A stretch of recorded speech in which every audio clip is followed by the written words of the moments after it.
Assalamualaikum warahmatullahi wabarakatuh.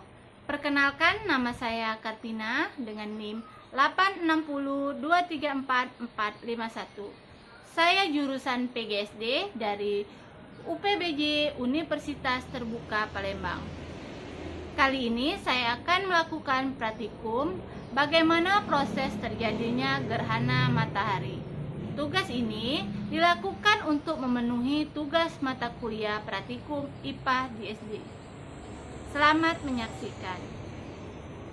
Baiklah, sebelum kita melakukan praktikum ini, kita akan menjelaskan alat dan bahan yang kita perlukan dalam proses terjadinya gerhana pada matahari. Nah, di sini ada miniatur bumi. Kita ibaratkan ini adalah bumi ya.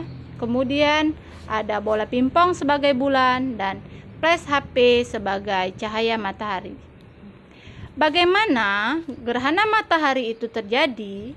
Nah, seperti ini. Ini ibaratkan adalah bumi dan ini adalah bulan. Sedangkan ini adalah cahaya matahari. Bumi, bulan, dan cahaya matahari berada pada garis lurus yang sejajar. Ini ya, bumi, bulan, dan ini cahaya matahari. Tolong dibantu.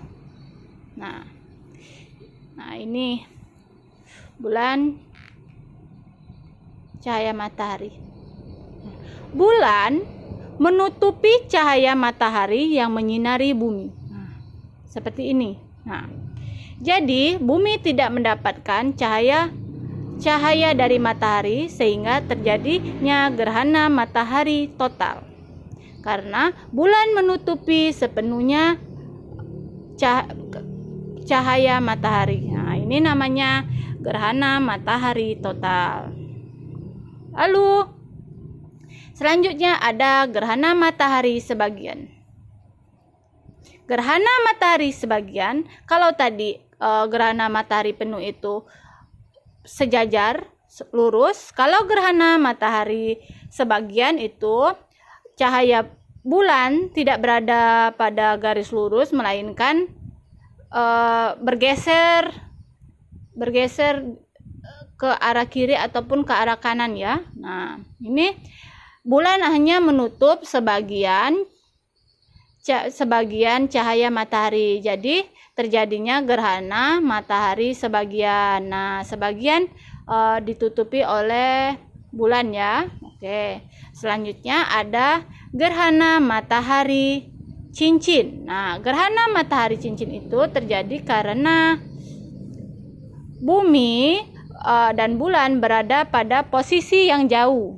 Nah, jadi posisi yang jauh, jadi bulan hanya menutupi titik tengah, sehingga bagian yang tidak tertutupi oleh bulan itu berada pada kegelapan, berbentuk cincin. Nah, hanya sedikit yang ditutupi oleh bulan, sehingga yang ditutupi itu membentuk lingkaran seperti cincin. Kalau sini ya, oke. Nah, seperti itu. Oke, dapat kita pahami bagaimana proses terjadinya gerhana matahari itu. Nah, oke, dapat kita pahami bagaimana proses terjadinya gerhana matahari itu. Dari praktikum tadi sudah kita pelajari bahwa gerhana matahari terbagi menjadi 3. Yang pertama ada gerhana matahari total, yang kedua gerhana matahari sebagian, dan yang ketiga gerhana matahari berbentuk cincin. Bagaimana terjadinya proses gerhana matahari penuh? Gerhana matahari penuh ketika bulan menutupi sepenuhnya cahaya matahari. Nah, terus ada gerhana sebagian.